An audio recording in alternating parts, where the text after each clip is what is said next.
Good morning, everybody, and welcome to this week's edition of the RDA Central West Business Leaders Breakfast. Really glad you're able to join us. We're coming to you live from Cantrill Organics, where I'm sitting down with Luke Cantrill, the Managing Director of Cantrill Organics. Luke, welcome to breakfast. Thanks, Sam. Thanks for having me. Yeah, awesome to have you here, mate. Really appreciate you taking the time out of your busy day. Luke, the Cantrills have been in the Orange region, I believe, for some 170 years. Very impressive. But can you tell us a little bit about the Cantrill Organics story and your family connection to the region? The first Cantrill arrived, I think it was 1848. What was just after Blackman Swamp had been named Orange. And he ended up going in the gold rush 1851, found a bit of gold, set up an orchard, what's now the racecourse out that area.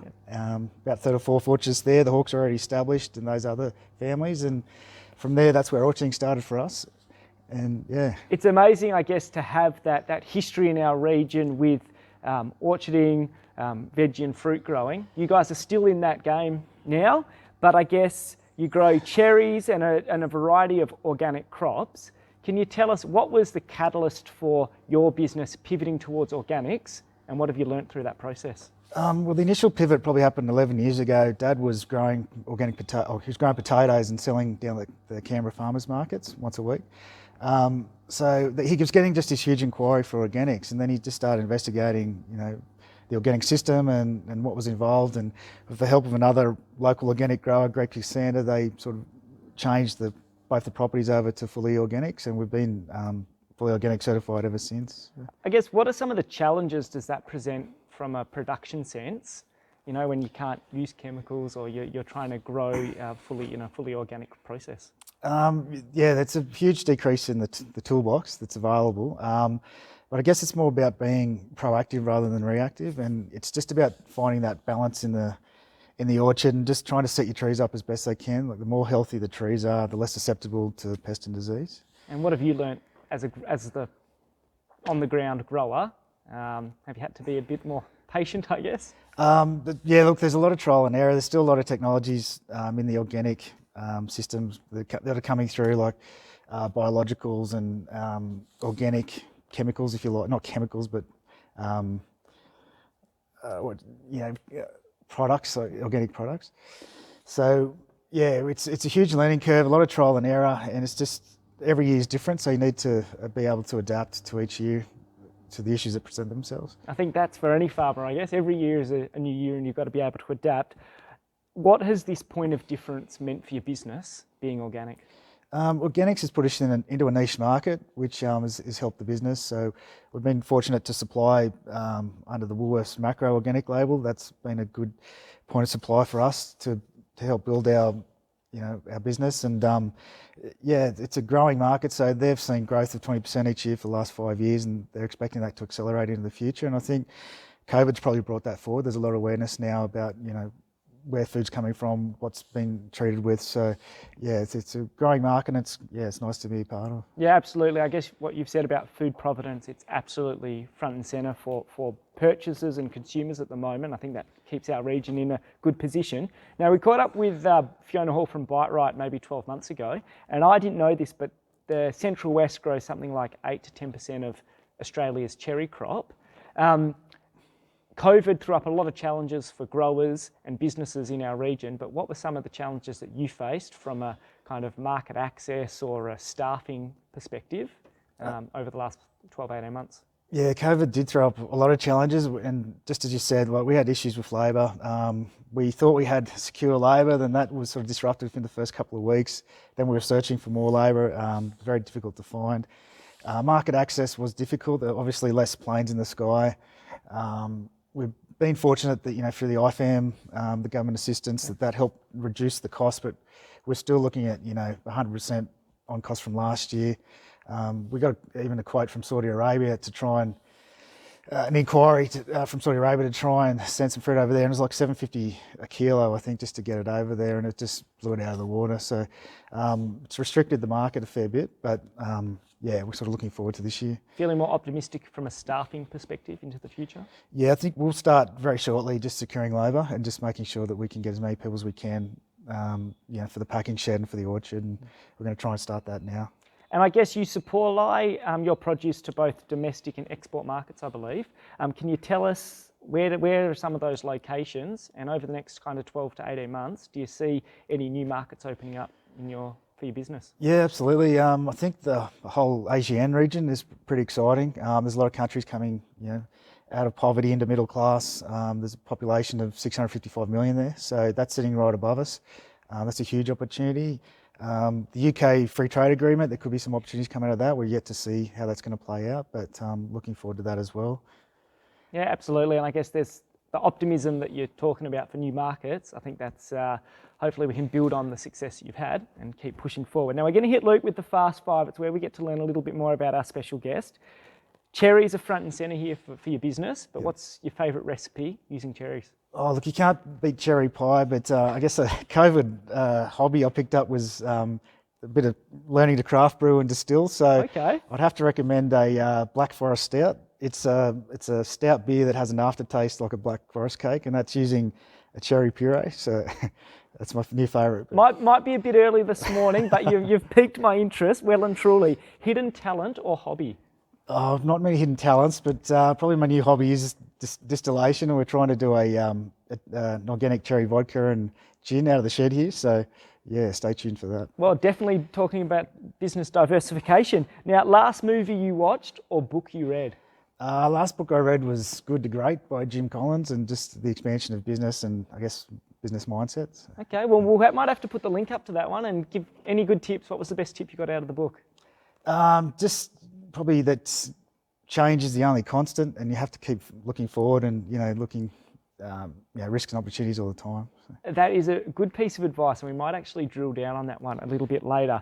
Alternate career if you weren't in farming? Sparky by trade, so I guess it'd be electrician. And last one, hidden gem of the Central West. So this could be a place, a venue, or location when you have visitors coming to our region that you like to show them. We always take them up to the top of Mount Canobolas. I think you can't beat the view from up there, and it's a fantastic area. Yeah, Pinnacle Lookout. Pinnacle Lookout as well. Yeah. I think it's an absolute cracker, so I'll have to agree with you on that one. Now, research and development is vital for any business. Now, I believe you were a Nuffield Scholar in 2020. Yes. Can you tell us about that experience and what it's meant for your business? Look, the Nuffield experience was fantastic. It just opens up your whole network and pushes you out there, I guess, a bit more, and you have to put yourself out there and look for other markets and opportunities. We haven't been able to travel yet, so we've been told as soon as the borders open we're going to go. But it's just incredible network of people, and you can bounce ideas off and see what others are doing, and not only agribusiness but other businesses as well. Have you identified your area of focus? My area of focus was actually second-tier cities in China. So Cheyenne, Xi'an and Wuhan were my cities I was going to visit, but that's actually changed. So my subjects now will be export opportunities within the ASEAN region. So that's what I'm going to focus on. Well, look, hopefully you can get some good learnings that can not just benefit your business, but the Central West broadly. Because as you said, there's a massive population footprint there in our close geographical proximity. So there could be some great opportunities going forward. Yeah. Now, you talked about every business needing to, absorb change and adapt. And I believe you guys have just been investigating a new business opportunity with industrial hemp. Can Yes. you tell us about that, where it's up to and what you've learnt through the process? We've made a lot of mistakes up to this point, but just learning to grow it basically. And so we're growing you can grow for seed or fibre under the industrial hemp licence. We're growing for seed. So just learning to grow the plant. Doesn't suit the climate, the area, the soil. We imported some strains from Colorado, so we think we've got a good match. But it's exciting to be part of a brand new industry. They're still building a lot of facilities just to extract products out of it. So it's early days. But. And how's the first crop grown? How has the first crop grown and gone? Oh, look, it's grown well with some learnings from last year, as you always do with a new crop. But we're going to have another go this year, and we'll see how we go. Yeah, well, look, exciting, I guess, new opportunity for your business. How does it vary to growing cherries, or is there some similarities at least that you can keep? It's completely opposite in terms of their production, their reproductive cycles, and when to apply nutrients. So it's pretty much a flip of a cherry tree. But they say it's a weed will grow anywhere, but there's quite a bit of work that goes into it. It's just exciting. It's a plant with a huge amount of utility, just from the roots to to the flowers. So yeah. Yeah, well, look, where we're coming to you from this morning is in Luke's shed up here at in Nashdale, and we've got some hemp drying out in the shed, so it's great to see it in operation. But Luke, one of the things that we've touched on earlier this morning is about the importance, I guess, of food providence. People are more aware now of where their food came from, and they want to investigate that. I believe Food Week celebrated 30 years recently, but how has customer expectations changed in your experience over the last, decade or 15 years? Oh, I think the customers are becoming highly educated. They want to know the actual area, like that's becoming huge. Even your Nashdale, Canoblespor and all, like they're getting reputations of their own just for the produce that's coming out of those areas, and very blessed with volcanic soils and a lot of good water supplies. So increasingly they want to know where it's come from, what's been put into it. And there's an education process, I guess, around that for us to them. Yeah, absolutely. And I think that's something that bodes well for our region because, as you said, people are trying to identify and pinpoint produce and products that have come out of the Central West. So hopefully, long may it continue. Now, one of the things that we've touched on this morning is the importance of, I guess, getting good advice and adapting your business. Getting a good mentor is always important for every business owner. Can you tell us about a previous mentor of yours and a piece of advice that stayed with you over your professional journey?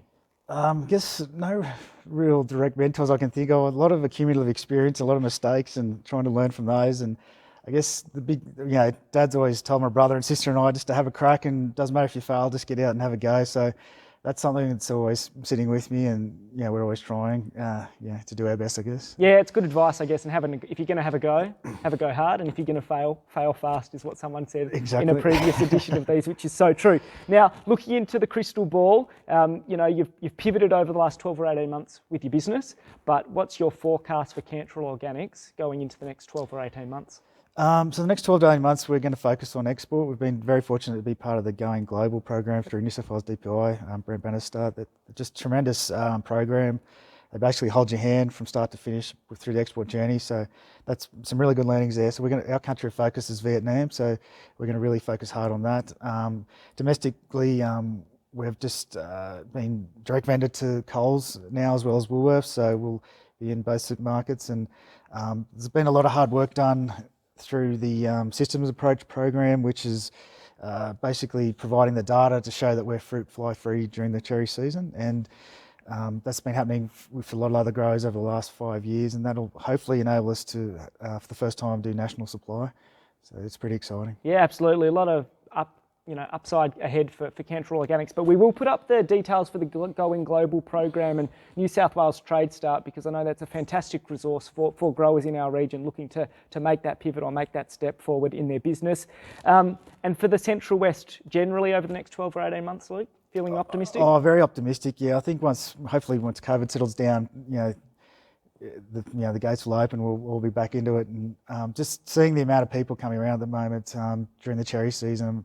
We have a successful pick your own business across from us, Jerry's Cherries, and huge numbers of people. So we'll hopefully take advantage of that as well by selling packed produce out the front gate as well. So. Yeah, absolutely. It's a beautiful part of the world that we're in this morning at Luke's place at Cantrill Organics. But Luke, thank you so much for your time. It's great to learn more about your family's connection to Orange and this region over some 170 years, and see how your business continues to, I guess, adapt and pivot, and we're in the shed this morning and we're seeing it in action. But what's the easiest way for viewers or listeners that are tuning into the podcast for them to engage with you to learn more about Cantrill Organics and your business? You can access our information on Instagram, Facebook, through the website, or just come out and have a yarn. We're happy to talk to everyone. Yeah, absolutely. Well, look, we'll put all the details up for Cantrill Organics after this morning's chat. Hit him up on Instagram or on the website. But as you said, maybe drop in and say good day to Luke if you want to learn more about the Cantrill Organics story. But Luke, thank you so much for your time. Great, really appreciate it. And for everybody else, hope you've had a great morning. Hope you have a great weekend, and we'll see you the same time next week. Thanks so much.